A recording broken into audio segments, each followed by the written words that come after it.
Buick introduced its first overhead valve V8 engine in 1953, and the so-called Nailhead will be a relatively short-lived engine in terms of overall engine longevity.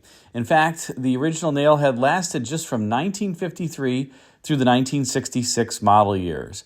But during that time, it developed a reputation for smoothness as well as reliability, and maybe a little bit for not necessarily having the most power or performance of any engine available, but certainly good performance and power, especially when one got the 425 cubic inch variant of the Nailhead, topped by two 4-barrel carburetors.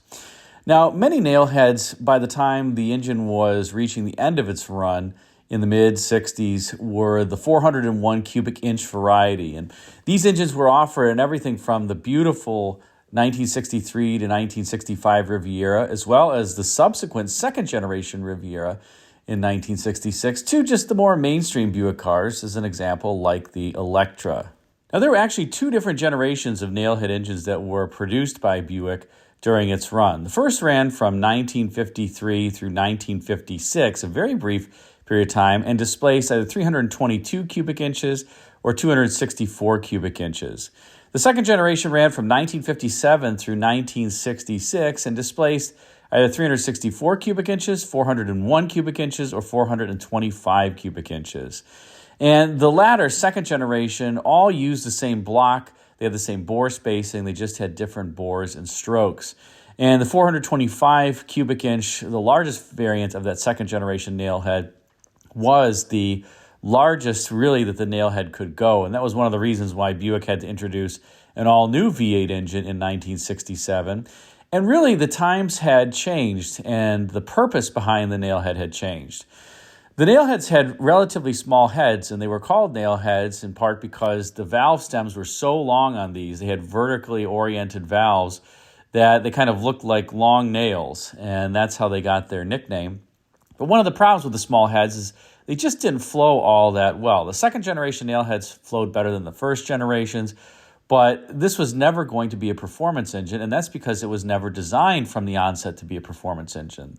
Remember back when this engine was introduced in 1953 that, first of all, Buick was relatively late to the game when it came to overhead valve V8 engines. Cadillac and Oldsmobile had introduced theirs for 1949. So Oldsmobile, being less premium than Buick, had a V8 engine a number of years, I should say an overhead valve V8 engine, a number of years before Buick would sunset its straight 8 engine. And that's because Buick really valued smoothness during this time frame as opposed to performance. So the straight 8, if nothing else, it was certainly a very, very smooth engine. And remember that Buick also had its own exclusive transmission during this time frame. They did not use the Hydra-Matic, the 4-speed Hydra-Matic that some of the other divisions employed. And instead they had the Dynaflow or the Dynaslush. And that was done by Buick because it was a smoother transmission. It really didn't have any perceptible shifts. And what was needed in order to make that Dynaflow work well was an engine that had a significant amount of torque. And so the Nailhead was purposely designed to be a high torque engine. And in fact, Buick would often rate its engines in a number of years based on their torque, like Wildcat 445 was the typical name for the Buick 401 cubic inch Nailhead that ran from 1959 all the way through till the end of the run in 1966. And the 445 was the torque rating, the pound-feet of torque. So the Nailhead was really designed to be a torquey engine to get that Dynaslush transmission moving and get your vehicle moving, not to be one where when you slammed on the accelerator that it was going to provide the most performance, although certainly Buick engineers wanted to have good performance from their V8s. In any case, what we're going to talk about today is the employment of the 401 cubic inch V8 that was produced from 1959 through 1966 in an odd application. Now, as I mentioned, many folks will obviously be familiar with that engine being used in a number of Buicks during that time frame. But the 401 cubic inch Nailhead V8 actually also found an interesting employment in the aircraft industry. And that was that it was employed, more matter-of-factly, there were two Buick Nailhead V8s, two 401 cubic inch Nailhead V8s, employed for the start carts for the Lockheed SR-71 Blackbird aircrafts. Now, it's hard to believe that the plane that you see here, the SR-71 Blackbird, was actually developed starting in the late 1950s. And it really looks like a organically formed object, as opposed to most planes where you have a distinctive fuselage and wings and engines kind of hanging underneath the wings.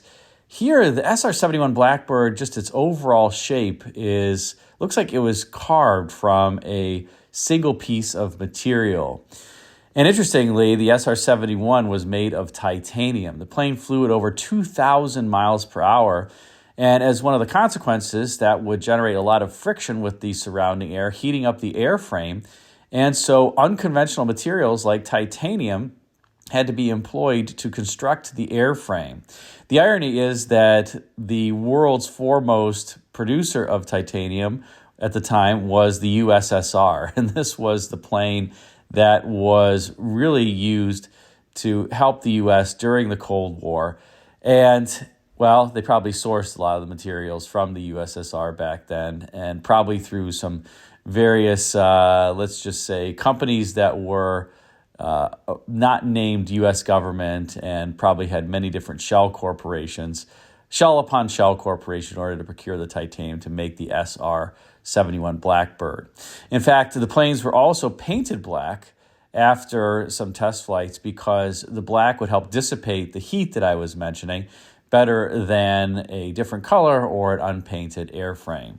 The SR-71 made its first introduction in December of 1964, and it would be used all the way through the late 80s and kind of be fully decommissioned in the 1990s. But it's just an amazing plane. The SR, by the way, stood for Strategic Reconnaissance. And interestingly, the plane was so fast, being able to fly at Mach 3 plus, that in the event a missile was detected, the standard procedure for dealing with said missile was just to out-accelerate it. So that's pretty awesome. But I must admit, I am not up on my aviation history. And the purpose of this channel is to talk about automotive trivia. And so let's talk for a moment about the automotive history associated with the SR-71 Blackbird. And that is that in order to start its two Pratt & Whitney engines, the SR-71 employed a so-called start cart that was powered by two Buick Nailhead V8 engines, at least initially. Now remember, as I said, this plane was introduced in December of 1964, and it's kind of curious. I guess probably the engineers who developed the start cart didn't know that the Nailhead was going to go out of production shortly thereafter, and they must have been Buick gearheads, because why else would you choose the Nailhead V8 for this application? Perhaps because Buick had always been touting its torque, and torque would really be what was needed to get these engines to start. And here's a better picture of the overall start cart that employed two of these Nailhead V8 engines. And it's likely that some of the engineers who worked on this program, I guess, were hot rodders and loved the Buick V8s, because they decided to use two of these V8s and drive what you're going to see as like a starting cup, or a place on the engines where a spline shaft goes in to start turning them. Well, these two V8 engines, the Nailheads, were what would turn that start cup area through a right angle drive. So let's take a look now at the start cup that's on the bottom of the Pratt & Whitney engines. So this is the interface on the jet engines that would accept a positive shaft into this negative space here. You'll notice that there are little cutouts in the start cup for the spline shaft on the positive side, which I will show you here. So this is what would engage the area that you saw on the start cup and would spin the jet engines at the appropriate amount of speed in order to get them turning.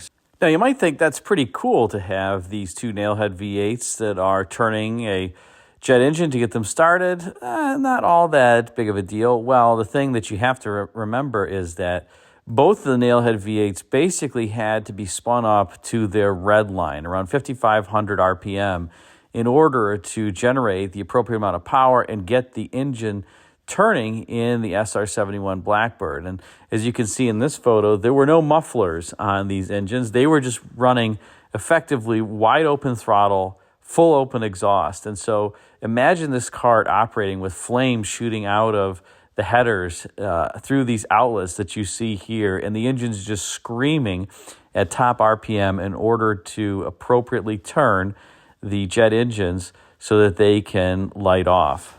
And here, by the way, is a picture of the gauges and setup used on the start cart. So you can see water temperature gauges, oil pressure gauges, RPM gauges for both engines, so that the starting technician could get those engines running. Now, the interesting part about this is you'd think that the Buick Nailheads would be relatively reliable power plants, and by and large they were, except one of the things that tended to happen when somebody was using the start cart was that they would forget to disengage the start probe, basically, that would fit into that cup, and there was no overrunning clutch that was between the jet engine and the Nailhead V8s. So what happened? Once the engine would start up on the Blackbird, sometimes somebody would forget to disengage that probe, and then it would overspeed the Nailhead V8s and blow them up. And that was apparently a pretty common occurrence because, according to some, the Nailhead engines would fail so frequently that they actually had a challenge sourcing new Nailhead V8s in junkyards at the time. Because remember, the Nailhead wasn't an overly popular V8. This wasn't a Chevrolet V8, as an example, and you could find hundreds of thousands of them in junkyards at the time. And so they actually ended up, after a while, having trouble sourcing Nailhead V8s for the start carts. Remember, they went out of production in 1966, just a few years after the SR-71 Blackbird was introduced.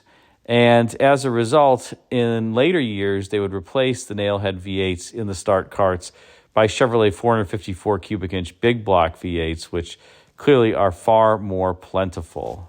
And here's a picture of one of those Chevrolet big block V8 engines in a later SR-71 start cart. Again, likely far more plentiful, easy to replace, etc., versus the Nailhead V8s. I think the amazing thing to me is that they didn't put that overspeed clutch in that could have helped save all of these engines. And I don't know why they didn't do that a long time ago.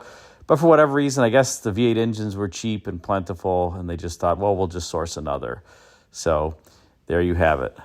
And in any case, I thought that this would be a little interesting piece of automotive trivia that some might not know about and enjoy as we close out with this one final photo of the SR-71 start cart that is powered here by the two Nailhead V8 engines. What other interesting automotive applications do you know of that people might not know about? Put a comment in the comments section and let me know. Thanks again for watching.